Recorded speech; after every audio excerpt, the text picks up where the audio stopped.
सो अगर अपन बात करें इनिशियलाइज की, तो it is to assign the classifier to the used for it, for we can simply say, जैसे अपन बात करें क्लासिफायर होता है और एक होता है आपका क्लासिफिकेशन मॉडल होता है। क्लासिफायर जो होता है उसके अंदर वैल्यू जो होती है वो असाइन की जाती है ताकि वो कैटेगरी में स्पेसिफाइड करे, किसी इनपुट को किसी क्लासेस में आइडेंटिफाई करे। For that we have initializer जो कि वैल्यू को इनिशियलाइज करता है, यूज फॉर क्लासिफिकेशन। ठीक है, यहाँ क्लासिफिकेशन आएगा, use for classification. Now the train classified, वह क्लासिफायर जिसको अपन ने इनपुट और आउटपुट को मैच करके ट्रेन कर रखा है। So each classifier is a scikit learn use the fit x, y method to fit the model train x and train by y। It means का मतलब क्या हुआ, कोई इनपुट वैल्यू दिया है अपन ने सपोज x, उस पर आउटपुट आपका y आता है, तो उस y x देने पर आपका y ही आएगा। इस मेथड पे अगर उसको अपन ने ट्रेन कर रखा है, that is known as a trained classifier. Now predict the target, predict का मतलब होता अपने पास होता है कि वह इनपुट दे रहे हैं जो कि अपन ने आउटपुट से मैच नहीं करा है, उसका आउटपुट अपन प्रिडिक्ट कर रहा है। So for the unlabelled observation x that predicts x method returns the prediction label y। अब यहाँ पर क्या है, अपन को पता नहीं है कि x इनपुट देने पे y क्या आएगा, लेकिन उसकी वैल्यू को अपन रिटर्न कर रहे हैं, उसको बोलते हैं प्रिडिक्ट द टारगेट। यहाँ पर प्रिडिक्ट क्या कर रहे हैं अपन, y प्रिडिक्ट कर रहे हैं, और यहाँ पर x y दोनों अपने पास पहले से ही पता है। Evaluate, simply we can say the basically mean the evaluation of the model, means classification report, accuracy score etc. Suppose आपने कोई क्लासिफिकेशन एग्जाम्पल एल्गोरिथम बनाई, उस एल्गोरिथम का क्या आपका आउटपुट आएगा, और उस आउटपुट बेस पे आप आइडेंटिफाई करेंगे कि मॉडल का आउटपुट जो आ रहा है एक्चुअल आउटपुट में कितनी एक्यूरेसी है। क्या वो मॉडल 90% एक्यूरेट है, 80% एक्यूरेट है। फॉर एग्जाम्पल अगर अपन बात करें कोरोना वैक्सीन की, तो उसको बोलते हैं उसकी सक्सेस रेट जो है वो आपका 70% है, तो उसको अपन क्या बोलेंगे, इवेल्युएट बोलेंगे। सो it is a basic terms, nothing much important, but आपको पता होना चाहिए कि क्या क्या मतलब होता है binary classification, multi class classification, something like that.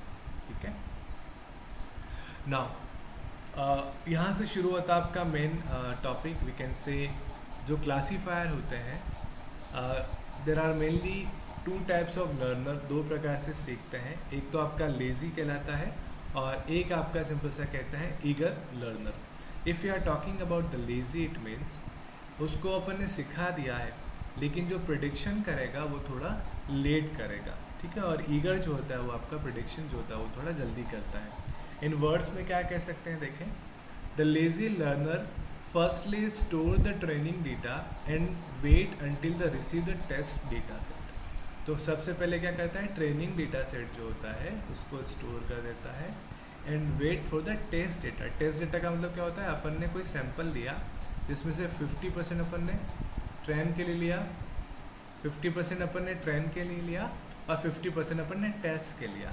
तो टेस्ट डेटा अभी अपन ने नहीं दिया है, सिर्फ ट्रेनिंग डेटा दिया जिसके आधार पर उसको अपन ने training the. In the lazy learn case, classification is done on the basis of the most related data stored in the trained data set. It takes less time in training but more time for predictions। वही चीज़ मैंने आपको बताया था, जो सीखने के लिए it takes less time but for prediction it takes a more time। Why? Because we store the training data inside it and after training data it's wait for the test data। जब इसको test data दिया जाता है उस आधार पे predict करता है कि on the basis of training जो टेस्ट देता है उसका प्रिडिक्शन क्या होगा, and in this prediction it takes a longer time as compare to the training time. इसका एग्जांपल है KNN algorithm, case based reasoning, ये आपके कुछ एग्जांपल हैं। ठीक है, देखेंगे एग्जांपल भी अपने सिलेबस में क्या होता है। तो लेजी लर्नर का सिंपल सा मतलब होता है in one line, it takes less time to learn train but ज़्यादा टाइम लेता है, we can say more time to predict the classes. If you are talking about the eager learner, so in words we can say eager learner develops a classification model based on the training database before the receiving the test day service. Now यहाँ पर क्या हो रहा है, classification model based on the training data set before the receiving the test data set, and opposite to the lazy learner, eager learner takes less time to training and more time to predict. So यहाँ पर same words मैंने लिख दिया है, less time to training and more time to predict, less time to training and more time to predict. It's just a गलत लिख दिया है. यहाँ पे लाइन आएगा more time to train and less time to predict, है ना. more time to train मैं इसको सही करके आप लोगों के साथ शेयर कर दूंगा. So eager it means it takes more time to learn. Learning में थोड़ा सा टाइम ज़्यादा लेता है, लेकिन प्रिडिक्शन जो होता है ये फटाफट कर लेता है. ठीक है. और लेज़र क्या होता है, लेज़ी वाला आपका ट्रेनिंग में टाइम कम लेता है, लेकिन प्रिडिक्शन में आपका टाइम ज़्यादा लेता है. ठीक है. इसके एग्जांपल है डिसीजन ट्री, नेविस बायस, ANN आर्टिफिशियल न्यूरल नेटवर्क. ये अपन देखेंगे. आज का टॉपिक अपना नेविस बायस एल्गोरिथम है, जिसको अपन डिस्कस करेंगे. तो लेज़ी इट मीन्स टर्म्स आपको पता होना चाहिए, जो कि ट्रेन जल्दी हो जाता है लेकिन प्रिडिक्ट लेट करता है. और ईगर का मतलब जो ट्रेन थोड़ा सा लेट होता है लेकिन प्रिडिक्ट आपका जल्दी कर लेता है. नाउ यहाँ आपका क्लासिफिकेशन जो है वो दो कैटेगरी में बांटा गया, एक लीनियर है एक नॉन लीनियर है. लीनियर के अंदर आपका logical regression, support vector machine जिसको SVM बोलते हैं, ये आपके सिलेबस में है जो भी अपन देखेंगे. देन KNN जिसको K नियरेस्ट नेबर एल्गोरिथम भी बोलते हैं. Kernel SVM support vector machine, kernel support vector machine. Naive Bayes non linear model, decision tree classification and random forest classification. ये आपके सिलेबस के अंदर है. ये पूरा आपका फर्स्ट यूनिट का सिलेबस है, जिसके अंदर ये सारे क्लासिफिकेशन अपन को पढ़ने हैं. लॉजिकल रिग्रेशन क्या होता है, सपोर्ट वेक्टर क्या होता है, ये दोनों आपका लीनियर मॉडल है. ठीक है. लीनियर इट मीन से बाइनरी क्लासिफिकेशन. नॉन लीनियर का मतलब we can say more than one classes अपने पास आइडेंटिफाई करनी होती हैं. ठीक है. इसको अपन बोलते हैं नॉन लीनियर क्लासिफिकेशन, जिसके ही एग्जाम्पल हैं. तो ये आपके mainly types of machine learning classification algorithms हैं, जिसके अंदर आपकी जो 5 टाइप्स हैं वो नॉन लीनियर मॉडल्स हैं और 2 टाइप्स आपका लीनियर मॉडल्स कहलाते हैं. Now evaluating a classification model. Now the question comes arise. अपन ने पढ़ा था इवेल्यूएट आपने पढ़ा था. इवेल्यूएट क्या करता है, इवेल्यूएट आपका जो क्लासेस आती हैं या अपन कह सकते हैं जो रिज़ल्ट आता है वो कितना एक्यूरेट है कितना एक्यूरेट नहीं है, इसको मेज़र करने के लिए अपन इवेल्यूएट करते हैं. तो यहाँ पर अपन कैसे इवेल्यूएट करें कि अपन को पता चले कि जो मॉडल अपन ने डिज़ाइन किया है वो मॉडल सही है. तो इसके लिए कुछ टर्मिनोलॉजीज़ यूज़ करते हैं, जैसे एक लॉग लॉस और क्रॉस एंट्रोपी लॉस, ये एक मेथड है. इसके अलावा और भी तो एक और मेथड है कन्फ्यूज़न मैट्रिक्स, आपने वर्ड सुना होगा. और एक और मेथड है AUC ROC कर्व. तो 3 मेथड से अपन बता सकते हैं कि जो क्लासिफिकेशन एल्गोरिथम आपका क्लासिफिकेशन कर रही है वो एक्यूरेट है या नहीं है. सो once our model is complete, it is necessary to evaluate its performance, either it a classification or regression. चाहे कोई क्लासिफिकेशन हो चाहे रिग्रेशन हो, उसका एवल्यूएशन बहुत ही ज़रूरी है. For evaluating the classification model, we have the following ways. Classification model को evaluate करने के 3 तरीके अपने पास हैं. Now, if you are talking about the log loss और close entropy loss, तो यहाँ पे लॉस का मतलब क्या होता है, देखें जो प्रिडिक्शन कर रहे हैं वो लॉस बिल्कुल ज़ीरो है. इसका मतलब ज़ीरो अगर आपका लॉस आ रहा है तो आपका मॉडल सबसे ज़्यादा एक इवेल्यूएट कर रहे हैं तो सबसे ज़्यादा एक्यूरेट है. लेकिन जो लॉस है वो ज़्यादा आ रहा है, लाइक 0.5, 0.2, 0.4 समथिंग लाइक दैट, तो आपका मॉडल इतना अच्छा नहीं है. तो क्या कह सकते हैं, it is use for evaluating the performance of a classifier. तो इसका यूज़ क्लासीफायर के परफॉर्मेंस के लिए कहते हैं. उस output is probably the value between 0 and 1. 0 और 1 के बीच में वैल्यू होती है, उसको अपन आइडेंटिफाई करने के लिए करते हैं. For a good binary classification model the value of log loss should be near to 0. अभी मैंने बताया कि जो वैल्यू होती है अगर वो 0 के नियर है तो आपका लॉस क्या है, लॉस आपका कम है. Similarly the value of the log loss increase if the predicted value divides from the actual value, divides from the actual value मतलब एक्चुअल वैल्यू जो है उससे थोड़ी अलग वैल्यू आ रही है, जो प्रिडिक्टेड वैल्यू है वह वाली वैल्यू थोड़ी डिफरेंट जा रही है। तो यहाँ पर आपका जो मॉडल है वो आपका सही नहीं कहलाएगा, एक्यूरेट नहीं कहलाएगा। तो आपका मॉडल हाई एक्यूरेट कब होगा, जब आपका लॉस क्या है वो ज़ीरो। तो lower log loss represent the higher accuracy of the model. अगर इसकी वैल्यू जो है वो कम आती है तो मॉडल आपका एक्यूरेट है, इसकी वैल्यू ज़्यादा आती है तो मॉडल आपका एक्यूरेट नहीं है। तो जो इनपुट दे रहे हैं और जो आउटपुट आ रहा है वो as per hour output actual value के बराबर अगर आता है तो लॉस आपका कम है, और एक्चुअल वैल्यू के बराबर नहीं आता है तो लॉस आपका ज़्यादा है, और लॉस आपका ज़्यादा होता है तो मॉडल इज़ लोअर एक्यूरेट, और लॉस आपका ज़ीरो है तो model is higher accurate. It's have a formula, it's general formula taken from the standard book. So it is a question mark y log p plus 1 question mark y log 1 question mark p. So it is simply a formula where we calculated it. और क्या मतलब होता है, where y is an actual output, जो output अपने पास निकल रहा है वो, p is the predicted output, ये आपका predicted output p है। जो predicted output आया p वो, और y जो अपन ने एक्चुअल आउटपुट निकाला है वो, तो y log p, ठीक है, y into log p plus 1 question mark y log 1 question mark p। तो ये जो आपके इक्वेशंस में जो जनरेट होगा output, that is we can say tell the accuracy of the model. Similarly another is a confusion matrix. तो इसमें एक मैट्रिक्स फॉर्म है, मैं आपको बताता हूँ, that is a confusion matrix. ये वर्ड्स आपने सुने होंगे जब भी कोई मशीन लर्निंग का सेमिनार आपने लिया होगा या ऐसा कुछ भी आपने लिया होगा तो ये वर्ड्स आपने सुने होंगे।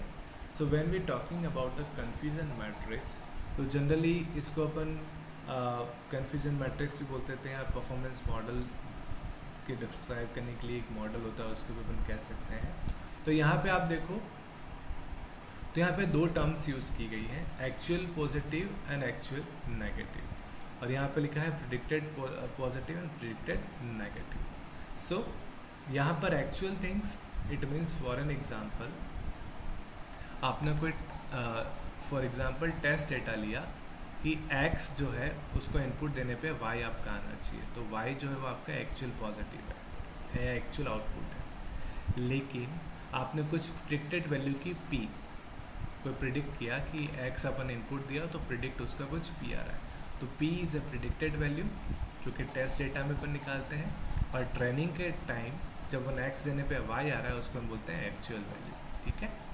सो the confusion matrix provide us the matrix table is output and describe the performance of the model. It is also known as a error matrix, इसको अपन एरर मैट्रिक्स भी कहते हैं। The matrix consist of the prediction result in the summarize form which has the total number of correct predictions and incorrect predictions, कितने correct prediction है और कितने incorrect prediction है, इसके आधार पर इसकी वैल्यू को इवेल्युएट करते हैं। The matrix look like this, इस तरीके से दिखती है।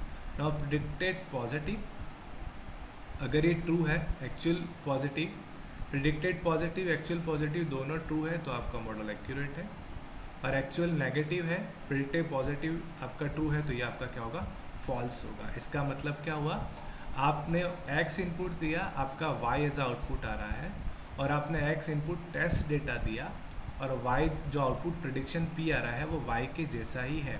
इसका मतलब एक्चुअल डेटा और प्रिडिक्टेड डेटा दोनों सेम है, दोनों पॉजिटिव है, एक जैसे हैं, तो उसको हम बोलेंगे true positive. Obviously actual negative हो जाएगा, नेगेटिव का मतलब नेगेटिव नहीं है, जो चाहिए वो पॉजिटिव है, एक्चुअल जो वो है वो, और जो प्रिडिक्ट किया दोनों आपके सेम है। In the reverse simply in the vice versa क्या होगा, अगर एक्चुअल पॉजिटिव जो है वो एक्चुअल जो नेगेटिव है, नेगेटिव का मतलब प्रिडिक्टेड नेगेटिव आया, और एक्चुअल जो है वो आपका पॉजिटिव। सिंपली फॉर एग्जांपल से समझाता हूँ। For an example, if you are giving the input as x training data में, और आपके पास आउटपुट y आया, ठीक है। अब प्रिडिक्टेड डेटा जो है वो y के बराबर नहीं आया, कुछ और आपकी वैल्यू आ रही है, ठीक है, कुछ और वैल्यू आ रही है जो कि प्रिडिक्टेड वैल्यू के बराबर नहीं है।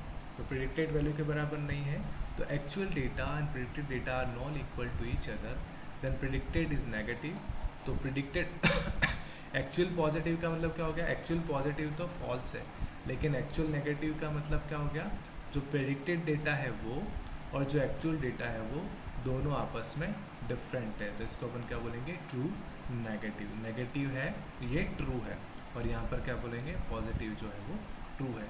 It's just a concept, upon example देखेंगे तो आपको और क्लियर हो जाएगा।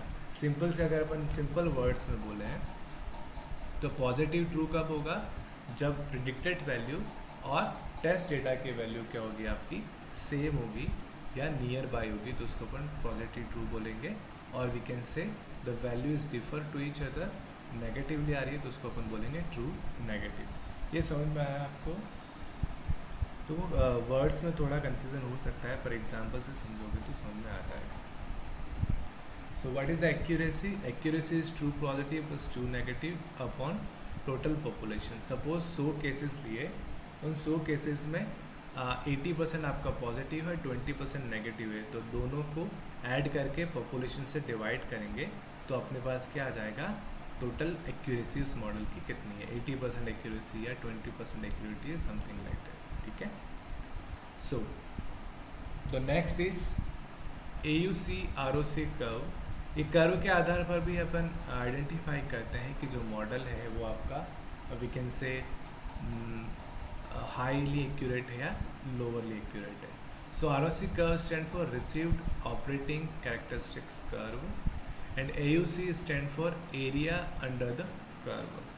सो we can say like that it is a graph that shows the performance of the classification model at a different threshold. Threshold की वैल्यू का मतलब क्या होता है, वह वैल्यू जिस इस पर्टिकुलर पॉइंट को क्वालिफाई करने के बाद कैटेगरी अपनी चेंज हो जाती है। तो max peak value after that we consider the value, उसको अपन थ्रेशोल्ड वैल्यू कह रहे हैं। तो AUC ROC curve is nothing but is a graphical method to identify the accuracy of a particular model. To visualize the performance of the multi-class classification model, we use the AUC ROC curve. तो multi-class model जो होता है उसके लिए अपन क्या use करते हैं, AUC ROC curve model का यूज़ करते हैं। इसको ड्रॉ करने के लिए अपन TPR और TPR, ट्रू पॉजिटिव रेट और ट्रू फॉल्स रेट, ये कर्व्स हैं, false positive rate and true positive rate. True positive rate on X axis Y axis and fall positive rate on the X axis, इन दोनों को लेते हैं और इसके आधार पर अपन कर्व बनाते हैं। ठीक है। So what is AUC ROC? AUC ROC मतलब received operating characteristics curve and area under the curve. तो उस कर्व के अंदर कितना एरिया आ रहा है जो कि आपका पॉजिटिवली आपका वैल्यू को आइडेंटिफाई कर रहा है कि आपका जो डेटा है, जो मॉडल है, उस डेटा को ट्रूली आइडेंटिफाई कर रहा है। तो इसको अपन बोलते हैं graphical representation of the accuracy of a classification model. और AUC ROC मॉडल का यूज़ अपन करते हैं इस तरीके से मॉडल के जिसके अंदर आपका मल्टी क्लास क्लासिफिकेशन हो। Now there are some example. So क्या क्या एग्जांपल हैं पर अगर अपन बात करें तो ईमेल स्पैम डिटेक्शन भी आपका क्लासिफिकेशन का एग्जांपल है। Speech recognization, it is also example of classification. Identification of the cancer tumour cell, ये भी आपका क्लासिफिकेशन है कि जो सेल है वो कैंसरस है या नहीं है। देन ड्रग क्लासिफिकेशन, जो ड्रग्स होते हैं, डिफरेंट मेडिसिन होते हैं, उनको क्लासिफिकेशन के लिए अपन यूज़ कर सकते हैं। फिर आपका बायोमेट्रिक आइडेंटिफिकेशन, जो बायोलॉजिकली अपन बायोमेडिकल्स में यूज़ करते हैं, उसका भी अपन क्लासिफिकेशन मॉडल यूज़ कर सकते हैं। जनरल साइंस में इसका यूज़ होता है। नाउ आपका इसका यूज़ डेटा प्रेडिक्शंस के अंदर भी यूज़ होता है, डेटा साइंस के अंदर यूज़ होता है। So lots of application of it. So अभी तक अपन ने क्या देखा, क्लासिफिकेशन क्या होता है। क्लासिफिकेशन दो प्रकार का होता है। किसी भी एल्गोरिथम लर्न दो प्रकार से कराते हैं, एक लेज़ी और ईगर। फिर अपन बात करें क्लासिफिकेशन, क्लासिफिकेशन दो प्रकार का होता है, लीनियर है, नॉन लीनियर। लीनियर क्या होता है, उसके एग्जाम्पल लिखे हुए हैं। नॉन लीनियर क्या होता है, उसके एग्जाम्पल लिखे हुए हैं। फिर अपन ने देखा कोई भी मॉडल बनाते हैं तो उसकी एक्यूरेसी को कैसे आइडेंटिफाई करते हैं। फिर अपन ने देखा कि उसके क्या क्या एल्गोरिथम्स हैं, एप्लीकेशंस हैं क्लासिफिकेशन एल्गोरिथम का। नाउ यहाँ से अपना शुरू होता है फर्स्ट टॉपिक, जो कि नेवर्स बाय क्लासिफिकेशन एल्गोरिथम है, क्लासीफायर एल्गोरिथम है। अब ये अपन बात करें तो ये आज के एग्जांपल में अपन देखेंगे it is a non linear classification. इसके अंदर अपन देखेंगे कैसे डेटा प्रिडिक्ट होता है, किस तरीके से ये काम करता है, वो सारी चीज़ें आज अपन आइडेंटिफाई करेंगे। ठीक है, नाउ सो सीधा मैं आपको पहले एग्जांपल बताता हूँ, फिर थ्योरेटिकल पोर्शन समझाता हूँ। It is very simple. It is जो कॉन्सेप्ट लिखा है, जस्ट रूल्स क्या होते हैं वो सब बता रखा है। Just I will show you the example, then will go to the theoretical problem. So it is our problem. ये अपने पास एक प्रॉब्लम है। इस प्रॉब्लम के अंदर अपने पास क्या है, there are some data for playing the game. कोई गेम को प्ले करने के लिए अपन डेटा को ले रहे हैं। सो क्या क्या है, पहला अगर जो आउटलुक है वो रेनी है तो प्ले कर रहा है यस, सनी है तो प्ले कर रहा है, ओवरकास्ट है तो प्ले कर रहा है, ओवरकास्ट में यस, सनी है तो कभी नो, रेनी है तो यस, सनी है तो यस, ओवरकास्ट है तो यस, रेनी है तो नो, देन सनी है तो नो, सनी है तो यस। फॉर एग्जांपल ये आपका कुछ डेटा है, कोई रियल वर्ल्ड डेटा लिया गया है जिसके अंदर अपन बता रहे हैं कि किस तरीके का वेदर है और आप गेम को प्ले कर रहे हैं या नहीं कर रहे हैं। अब यह क्या करता है, सबसे पहले फ्रीक्वेंसी टेबल बनाता है कि किसकी फ्रीक्वेंसी कैसी है। अगर इस टेबल के अंदर अपन देखें तो जो ओवरकास्ट है इसकी फ्रीक्वेंसी यस में आपकी 5 है, मतलब प्ले कर रहे हैं 5 में और प्ले नहीं कर रहे हैं 0 पे। रेनी सीजन के अंदर 2 में प्ले कर रहे हैं, 2 में प्ले नहीं कर रहे हैं, टोटल 4 है। सनी की फ्रीक्वेंसी 5 है जिसमें 3 में प्ले कर रहे हैं और 2 में आप प्ले नहीं कर रहे हैं। तो टोटल कितने यस है, 10 है, और टोटल कितने नो है, 5 है। ठीक है, टोटल 10 आपके यस है, और सॉरी ये 4 है, ये 5 मैंने गलत लिख दिया, इट इज़ अ 4 आपके नो है और 10 आपके यस है। तो टोटल 14 डेटा हुए। तो यहाँ से आप देखोगे 0 से 13 आपके पास टोटल डेटा कितना हो गया, आपके पास 14 डेटा हो गया। Now like look ahead table. Like look ahead का मतलब क्या होता है, यहाँ पे अपन प्रोबेबिलिटी निकालते हैं। जो पीछे मैंने स्किप किया वो समझाऊंगा, पहले एग्जांपल समझ लेते हैं। तो प्रोबेबिलिटी निकालते हैं कि टोटल कितने हैं और अपनी प्रोबेबिलिटी कितनी है। तो किस तरीके से निकलता है, ओवरकास्ट में नो की प्रोबेबिलिटी, नो में कितना है आपका 0 है और यस में कितना है, इसकी फ्रीक्वेंसी 5 है। तो टोटल 14 में से ओवरकास्ट की प्रोबेबिलिटी कितनी है, 5/4, मतलब 0.35 आपकी अकरेंस है। रेनी सीजन की बात करें तो 4/14 और सनी की बात करें तो 5/14। ठीक है, ये आपका टोटल ही क्या गया। और नो की बाट करें तो टोटल डेटा सेट में नो कितनी बार है, तो 4 टाइम्स है। तो 4 टाइम्स नो आया तो 4/14, टोटल आपकी केसेस 14 है।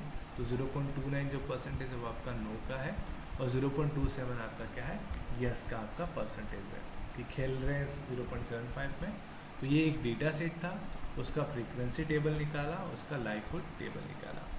अब इसका फॉर्मूला है, ये वाला फॉर्मूला जो मैंने स्किप किया था, उसके अंदर फॉर्मूला था कि अप्लाइंग द बायस थ्योरम। ये बायस थ्योरम है, उसका फार्मूला क्या है, पी जो अपन को प्रिडिक्शन करना है। प्रिडिक्शन क्या करना है, क्वेश्चन ये दे रखा है, प्रॉब्लम ये है कि अगर वेदर सनी है तो क्या आप गेम खेलोगे, यस और नो। तो यस की प्रॉबिलिटी कितनी है ये अपन को निकालनी है क्लासिफिकेशन से। तो यस और नो क्लासिफिकेशन निकालना, ये अपनी प्रॉब्लम है। तो इसको चेक कैसे करेंगे, तो पहले देखेंगे प्रोबेबिलिटी सनी में यस कितनी बार है। ठीक है, सनी में यस कितनी बार है उसको मल्टीप्लाई करेंगे टोटल यस से और टोटल सनी से।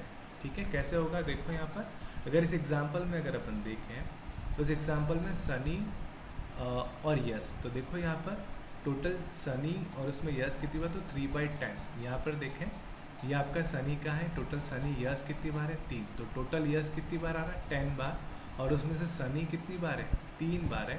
तो 3/10, तो इसकी प्रोबेबिलिटी कितनी होगी, total Sunny upon total yes. तो सनी आपका 3 बार आ रहा है, यस आपका 10 बार आ रहा है, तो 0.3 आपका हो गया। सिमिलरली अगर अपन बोलें पी ऑफ सनी, ये रहा पी ऑफ सनी, तो प्रोबेबिलिटी ऑफ सनी की बात करें तो 0.35 पहले अपन निकाल चुके थे। टोटल केस 14 है जिसमें 5 टाइम आपका सनी है, तो 0.35। और similarly probability of yes, total yes कितने हैं, 10 आउट ऑफ 14, तो इसकी प्रोबेबिलिटी कितनी है, 71। जब ये वैल्यू अपन इस फार्मूले में लिखेंगे तो 0.3 इंटू 0.71 डिवाइडेड बाई 0.35, तो इसकी प्रोबेबिलिटी क्या आएगी, 0.60। इसका मतलब अगर मुझे प्रोबेबिलिटी निकालनी है यस ऑब्लिक सनी की, तो इसकी टोटल प्रोबेबिलिटी आ रही 0.60। इसका मतलब यस आप खेलने जा सकते हैं। सो ये तो प्रोबेबिलिटी आ गई यस पे। अब नो की प्रोबेबिलिटी कितनी है, तो सेम फार्मूला लगेगा इस फार्मूले में, जहाँ यस था वहाँ अपन क्या लगा देंगे नो। ये फार्मूला कहाँ से आया, तो ये बायस थ्योरम का फार्मूला है, यहाँ से अपना डिराइव हुआ है, ठीक है। देन सेम वैल्यू अपने पास है, सनी नो कितनी बार है, तो सनी का नो कितनी बार है 2, तो सनी का नो 2 बार है, तो इसकी प्रोबेबिलिटी निकालेंगे। टोटल कितना है 4 आपका 9 बार है, टोटल 4 नो है, 2 डिवाइडेड बाय 4 करेंगे तो 0.5 आपके नो है। और P of no, total no कितना है 4, और टोटल 14 केस में 4 बार ये नो है, तो 0.29 आपकी इसकी प्रोबेबिलिटी आ जाएगी। सिमिलरली पी ऑफ सनी की बात करें तो सनी की प्रोबेबिलिटी अपन निकाल चुके हैं 0.35, जैसे प्रीवियस एग्जांपल में देखा था। इसको फॉर्मूले में रखेंगे तो अगर नो है सनी नहीं है तो खेलने की नहीं खेलने की प्रोबेबिलिटी कितनी है आपकी 41%। तो ज़्यादा किसकी है, यस की प्रॉपर्टी आपकी ज़्यादा है, नो की प्रॉपर्टी आपकी कम है। इसका मतलब अगर मौसम आपका सनी है तो आप खेलने जाओगे, क्योंकि इसकी प्रोबेबिलिटी 60% है, और मौसम सनी नहीं है तो आपको खेलने नहीं जाओगे, इसकी प्रोबेबिलिटी क्या है 41%। So we can see that the above calculation that जो पी ऑफ प्रोबेबिलिटी यस है फॉर सनी के लिए, उसकी प्रोबेबिलिटी ज़्यादा है नो के लिए। So hence on a sunny day player can play the game, तो सनी डे में प्लेयर जो है वो आपका गेम को प्ले करेंगे। तो ये आपका एग्जाम्पल था डेटा सेट की सहायता से, ये थ्योरेटिकल एग्जाम्पल है। अब मैं आपको थोड़ा सा I am just brief introduce you naive Bayes algorithm क्या है उसके बारे में बात कर रहे हैं। सो एग्जाम्पल मैंने आपको समझा दिया, अब इसका 2 मिनट में फटाफट थ्योरेटिकल समझा देता हूँ, देन क्लास को वाइंड अप कर देंगे। So naive Bayes algorithm is a supervise learning algorithm, क्योंकि क्लासिफिकेशन सुपरवाइज का एक पार्ट है, बायस थ्योरम के ऊपर ये आधारित होती है। It is mainly use for text classification that is include high dimension training data sets. तो इसका यूज अपन किसके लिए करते हैं, टेक्स्ट क्लासिफिकेशन के लिए। फिर naive Bayes classifier is one of the simplest and most efficient classifier algorithm which helps to building the fast machine learning model can make quickly predictions. तो फास्ट प्रिडिक्शन करने के लिए अपन यूज़ करते हैं, मतलब ये ईगरस एल्गोरिथम है, ईगरस लर्निंग करता है। It is a probabilistic classifier, probability निकालते हैं इसलिए इसको हम प्रोबेबिलिस्टिक क्लासीफायर कहते हैं, which mean it is predict on the basis of the probability of an object. देखा था अभी अपन ने प्रोबेबिलिटी कैसे निकाली थी। Some popular example of are spam filtering, sentimental analysis. तो शशांक आपने यूज़ किया था क्या सेंटिमेंटल एनालिसिस के अंदर इसके, classifying articles, so many things. Sentimental analysis में भी अपन नेस बाय एल्गोरिथम का यूज़ कर सकते हैं, because it is a text based analysis. क्या आपने इसका यूज़ किया था शशांक? अच्छा, मैसेज अभी आ रहा है, मैंने नीचे देखा ही नहीं सर, मल्टी लेवल समझ नहीं आया। ओके, मैंने मैसेज अभी देखा, how in speech recognition and application of classification, don't get it, तो use pre train data model sir. Okay, so Shashank मैंने चैट अभी स्क्रॉल किया तो यू हैव सम क्वेश्चन। 10:28 पे एक क्वेश्चन किया था आपने, देन 10:47 पे किया था सर मल्टी लेवल समझ नहीं आया। ओके, मल्टी लेवल की अगर अपन बात करें, चलो, और एक क्वेश्चन आपने पूछा था how to speech recognize application, how is speech recognition and application of classification. So ये क्वेश्चन जो मैंने समझा है उसमें से ही आपका क्वेश्चन है स्पीच रिकॉग्निशन का।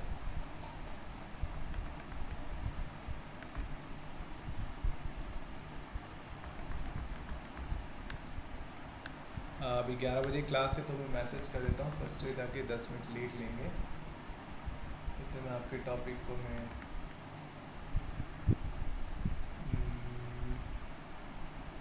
फर्स्ट ईयर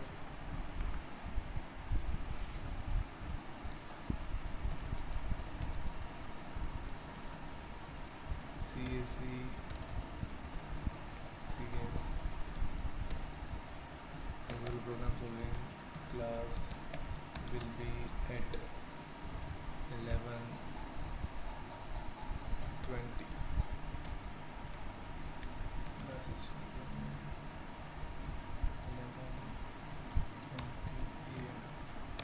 चलो, we use pre train data, yes sir. चलो ठीक है, देखो शशांक के कुछ क्वेश्चंस थे। तो first question was multi labelled data का मतलब क्या हो गया।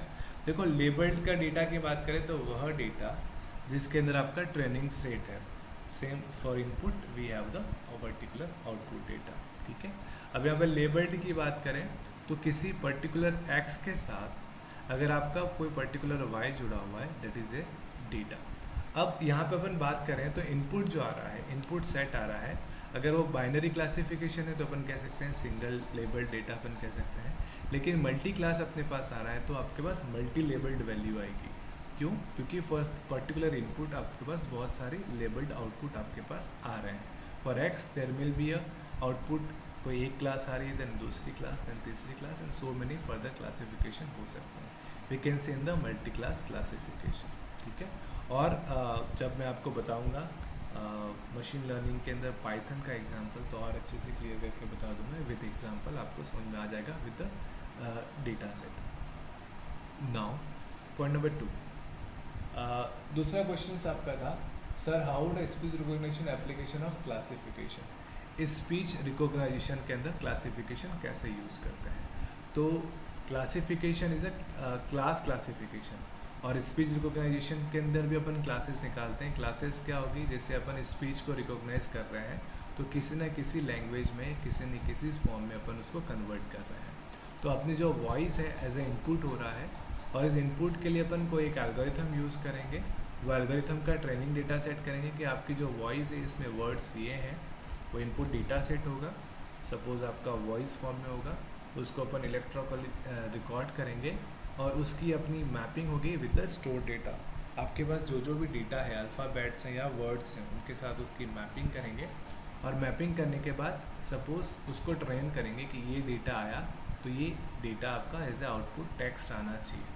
ठीक है, so input is a voice and output with the particular text. तो इस तरीके से उसको मैपिंग करना पड़ेगा with the help of some training data, like in a language software. Language software में आपने यूज़ किया होगा, लैंग्वेज सॉफ्टवेयर के अंदर जो लैंग्वेज था उसके अंदर आप वर्ड्स बोलते हैं, वो फिर आपने जो बोला है उसको आइडेंटिफाई करता है कि सही बोला या गलत बोला है। या आपके पास वर्ड्स लिखे हुए हैं, आप उसको प्रोनाउंस कर रहे हो तो बताता है कि आपने प्रोनाउंस सही किया या गलत किया। ठीक है, कुछ चीज़ें रीड, आप कुछ बोल रहे हो वो प्रिडिक्ट करके बताएगा कि आपने कैसे प्रिडिक्ट किया। तो इस also example of classification, which takes the voice as a input, it match with the text and predict कि ये टैक्स जो है वो किसको बिलोंग कर रहा है। तो ये मल्टी क्लास क्लासिफिकेशन होगा, बिकॉज एज ए इनपुट आप जो डेटा ले रहे हो वो बहुत सारे अलग अलग जो वर्ड्स हैं उसको एज ए आउटपुट में प्रोड्यूस करेगा। सो ये तो बहुत एडवांस चीज़ है स्पीच रिकग्नाइजेशन, बिकॉज उसका कोडिंग जो होगा पाइथन कोडिंग होगा, और उसका जो क्लासिफिकेशन होगा जिसके अंदर मैचिंग होगी, और test data, no doubt test data भी बहुत ज़्यादा होगा और ट्रेन डेटा भी बहुत ज़्यादा होगा, बिकॉज जितने भी वर्ड्स हैं उन सबको आधार पे उस जो मॉडल है उसको अपन को ट्रेन करना पड़ेगा। ठीक है Shashank Kumar,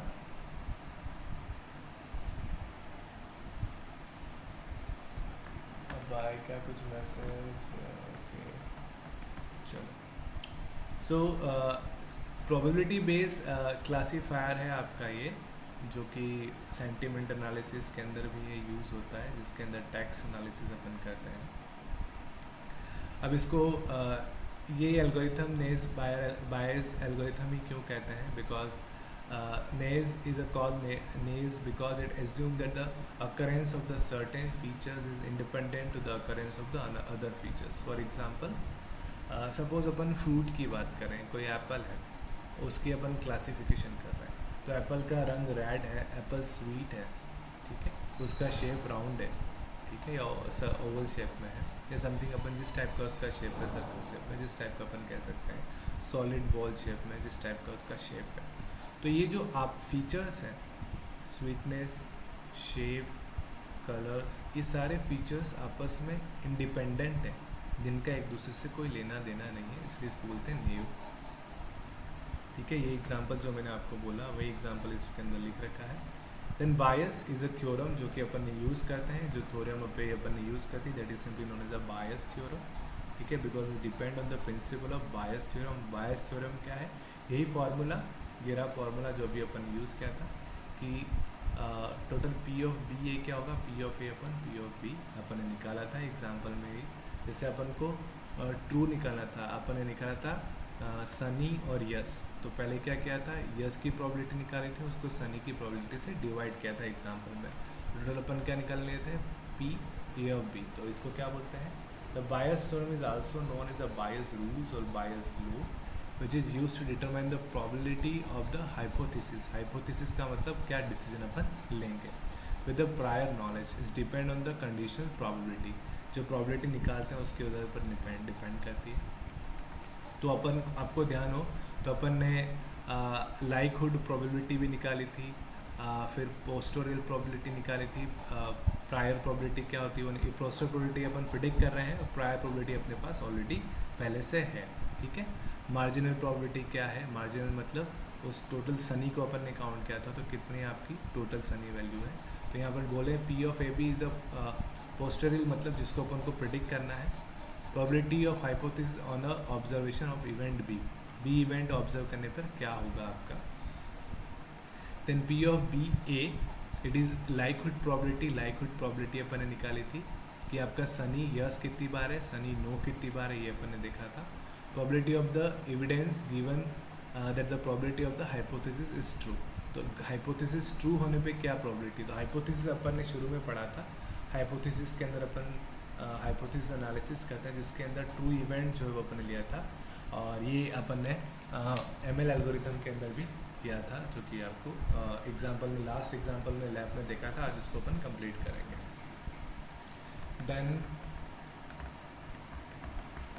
then P of A prior probability, क्या उसकी प्रोबेबिलिटी है, probability hypothesis before the observing the evidence. And P of B is a marginal probability, probability of the evidence क्या है उसकी मार्जिनल प्रोबेबिलिटी। तो इसको अपन एग्जांपल से पहले इसलिए मैंने बता दिया ताकि आपको ये समझ में आए। और ये उसका और थ्योरेटिकल है। वर्किंग ऑफ द क्लासिफिकेशन क्या है, so working of the naive Bayes classification can be understand with the help of below example. So we are going to play or not play on the basis of the weather conditions. So क्या करते हैं, so using the database we need to decide the whether we should play or not particular day according to the weather condition. So that to solve this problem we need to follow the following steps. क्या क्या है, convert the given data set into the frequency table। जो data set आपको दे रखा है उसमें सबकी frequency निकालनी है। देन जनरली लाइकहुड निकालना पड़ेगा, सबके इंडिविजुअल प्रोबेबिलिटी निकालने पड़ेंगे ना, फिर बायस थ्योरम यूज़ करेंगे और पोस्टीरियर प्रोबेबिलिटी मतलब आपकी प्रोबेबिलिटी क्या होगी यस होने पे वो निकालेंगे। प्रॉब्लम क्या है, if the weather is sunny then the player should play और नॉट। तो वेदर अगर सनी है तो उसको अपन प्ले करेंगे या नहीं करेंगे, ये आपकी प्रोबेबिलिटी है, इसको अपन को आइडेंटिफाई करना है, ठीक है। और सॉल्यूशन क्या है, to solve this problem below data set, ये डेटा सेट अपन ने यूज़ किया था। फ्रीक्वेंसी टेबल बनाई थी, किसकी फ्रीक्वेंसी कितनी है, लाइकहुड टेबल बनाई थी। लाइकहुड टेबल के अंदर नो कितनी बार है, यस कितनी बार है इसकी प्रोबेबिलिटी, और सनी कितनी बार है, नो कितनी बार है, यस कितनी बार है उसकी प्रोबेबिलिटी, ओवरकास्ट सनी और रेनी कितनी बार है उसकी प्रोबेबिलिटी अपन ने निकाली थी। Then apply the Bayes theorem, फिर बायस थ्योरम निकाली थी। बायस थ्योरम में अपन ने क्या करे थे, P of yes oblique Sunny, तो पी ऑफ ए बी, तो यहाँ पे क्या होता है पी ऑफ बी ए, क्या था अपन ने P of A B is equals to P of B A into P of B upon P of A. ये आपका फार्मूला था जो पिछली स्लाइड में आपका था। सो ये निकालने वाली प्रोबेबिलिटी है, ये इवेंट की प्रोबेबिलिटी के सनी पे यस कितना है, ठीक है। तो वाई टोटल सनी पे यस कितना है, तो टोटल सनी पे यस की प्रोबेबिलिटी थे तो 3 बार सनी पे यस है, और टोटल यस कितनी बार है आपका, टोटल यस आपका 10 टाइम्स है, तो 3/10 क्या था, तो इसकी प्रोबेबिलिटी आ गई। टोटल सनी की प्रोबेबिलिटी कितनी है, टोटल इवेंट जो आपके हैं सनी फोरकास्ट ये सारा, तो उस इवेंट का अगर अपन निकालें तो 40 इवेंट्स हैं जिसके अंदर सनी की प्रोबेबिलिटी आपकी कितनी 5 टाइम्स आ रहा, तो 0.35 प्रोबेबिलिटी आपकी आई थी। देन पी ऑफ यस, तो यस कितनी बार है, तो टोटल अगर यस की प्रोबेबिलिटी देखें तो टोटल आपका 10 टाइम यस है, उसकी प्रोबेबिलिटी 0.71 है, बस उसको फॉर्मूले में रख दिया अपन ने तो आपके पास वैल्यू आ गई थी। उसी प्रकार नो की प्रोबेबिलिटी निकालेंगे तो अपन कह सकते हैं कि यस की प्रोबेबिलिटी ज़्यादा है नो की प्रोबेबिलिटी से, इसका मतलब जब आपका वेदर सनी होगा तो प्लेयर जो होंगे वो खेलेंगे। तो it is all about this lecture. इससे कुछ एडवांटेजेस हैं, इसके कुछ डिसएडवांटेजेस हैं, कुछ एप्लीकेशंस हैं, एंड इसके कुछ मॉडल्स हैं, गॉसियंस, मल्टीनोमियल और Bernoulli, it is also example of bias model. So this is all. So I hope, थोड़ा सा लंबा हो गया आज का लेक्चर, 10-15 मिनट में कुछ इसके लिए भी चला गया था।